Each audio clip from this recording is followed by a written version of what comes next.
जो नालो साइदा काज़ी है। मां पाण पीपल्स सपोर्ट ऑर्गेनाइज़र प्रोग्राम जी ऑर्गेनाइज़र आहियां हैदराबाद जी। के पंहिंजे इन एनवायरमेंट के बेहतर बनाने जे लाइ न सिर्फ़ मर्द पर औरतुनि खे बि हिसो वठणु घुरिजे त असां वणकारी मुहिम में दिलि जान सां हिसो वठूं त जीअं असांजी फ़िज़ा बहितरीन थिए, जीअं असांजो माहौल बहितर थिए। हिन मां जेका असांखे ऑक्सीजन अचे थी उहा असांजे वॾे कम जी आहे। हिन मां जेका जेको कार्बन डाइऑक्साइड जज़ब कनि था उहे जेके असांजे सिहत लाइ हानिकार आहिनि। त असांजे अॼोके मां हिन माहौलियाती डे जे हवाले सां चवंदमि त हर माण्हू पंहिंजो पंहिंजो क़दम पंहिंजो उन में विझे हिन मुहिम में त तमामु बहितरी थींदी। ऐं इनशा जेकॾहिं असां सभई गॾिजी असां औरतूं मर्द इन पैगाम खे, असांजे वज़ीर आज़म बि चयो आहे त वण घणे खां घणा जेको आहे सो पोखियो। बिल्कुलु इहा हिकिड़ी पॉज़िटिव ॻाल्हि आहे त असां सभिनी खे वणनि जे पोखण जे लाइ ऐं असां सभिनी खे पॉल्यूशन खे घटि करण जे लाइ, जीअं मिसाल तौरु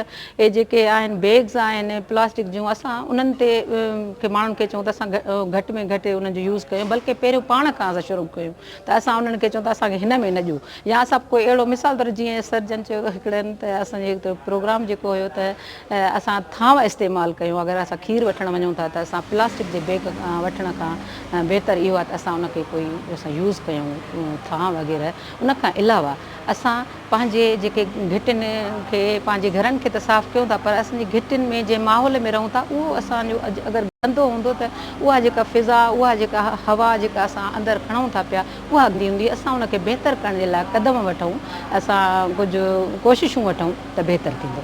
जेको आहे असांजो हिकिड़ो अहम हिसो आहे, असांजे मुस्तक़बिल जा मेमार आहिनि। इन करे यूथ खे मुंहिंजो इहो पैगाम आहे त अचो त गॾिजी पंहिंजे माहौल खे साफ़ु करण जे लाइ पंहिंजो हिसो वठूं। अचो त वणकारी मुहिम में पंहिंजो तव्हां यूथ जो जेको हिसो आहे उहो तमामु हिकिड़ी उन में पोटेंशियल आहे। यूथ में हिकिड़ी वॾी ताक़त आहे।